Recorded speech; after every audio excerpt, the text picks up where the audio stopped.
Hi అండి. నాకైతే ఈరోజు రాత్రి చూసిన ఎపిసోడ్లో హౌస్ మొత్తం మన మణికంఠ అనే సైడ్ చేసినట్టయితే నాకు అనిపించింది. అంటే ఆ కుక్క బొమ్మలు ఒక్కొక్కరిని తీసుకొచ్చుకోమని చెప్పారంటే గేమ్కి, కానీ ఎవరి కాళ్ళు ఫ్రెండ్షిప్గా తీసుకొని తన బొమ్మను మటుకు యష్మి లాస్ట్ వచ్చేసింది. అలా అయిపోయింది. తనది బొమ్మ కూడా ఎవరైనా తీసుకుంటే బాగుంది అనిపించింది నాకైతే. మీకు అలా అనిపించింది కదా? అందరేమో మేము ఓదారుస్తున్నాం మేము కన్సల్ట్ చేస్తున్నాం అని చెప్తున్నారు, కానీ గేమ్ కాడికి వచ్చేసరికి ఎవరు పాటుకోళ్ళు ఆడుతున్నారు, మణికంఠనేమో పక్కన పెట్టేస్తున్నారు. అది తను మాట్లాడింది. మీ కన్సర్న్ అవన్నీ ఏదో గేమ్లో సపోర్ట్ చేస్తే నాకు ఆ ఏడుపు ఉండదు కదా అని వాడు బాధపడతాడు.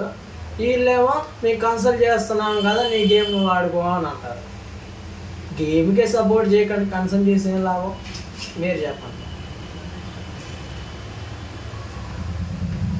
మన శీతల్ అయితే మన మణికంఠ ఒక డైలాగ్ అదే సారీ హౌస్ సారీ అని అన్నాడు. అంటే హౌస్ అందరికి సారీ చెప్పినట్టుగా అలా మాట్లాడాడు. అది కరెక్టే కదా. అంటే ఆ సపోర్టు గేమ్లో సపోర్ట్ చేయకుండా వచ్చి నువ్వు ఓదార్చినప్పుడల్లా నువ్వు ఇది చేసినప్పుడల్లా మీ అందరం వచ్చావు. ఇప్పుడు ఏది రాలేదుగా. నాకైతే ఏ గేమ్లో వచ్చినాయి అన్నట్టు నాకు కనపడలే. ఏదో ఏడుస్తున్నప్పుడు వచ్చి కన్సల్ట్ చేస్తారు తప్ప ఈ ఏడుపు కారణం వీళ్ళే అని వాడు బాధపడుతున్నాడు. శీతల్ గారు ఈ పాయింట్ని అయితే రేపు నాగార్జున గారి ముందు కూడా పెడుతున్నారు. బాబా నాగమణికంఠని కార్నర్ ఒక్కడనే చేసి పని అవుతున్నారు హౌస్ మొత్తం.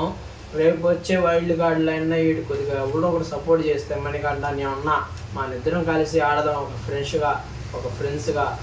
నువ్వు ఎలా ఉన్నా, నువ్వు ఏ పరిస్థితిలో ఉన్నా నాకు చెప్పుకో, నీ ఏ సపోర్ట్ కావాలన్నా ఇద్దరం కలిసి ఆడదాం అని ఎవడో ఒక మంచి కంటెస్టెంట్ వస్తే బాగుంటుంది.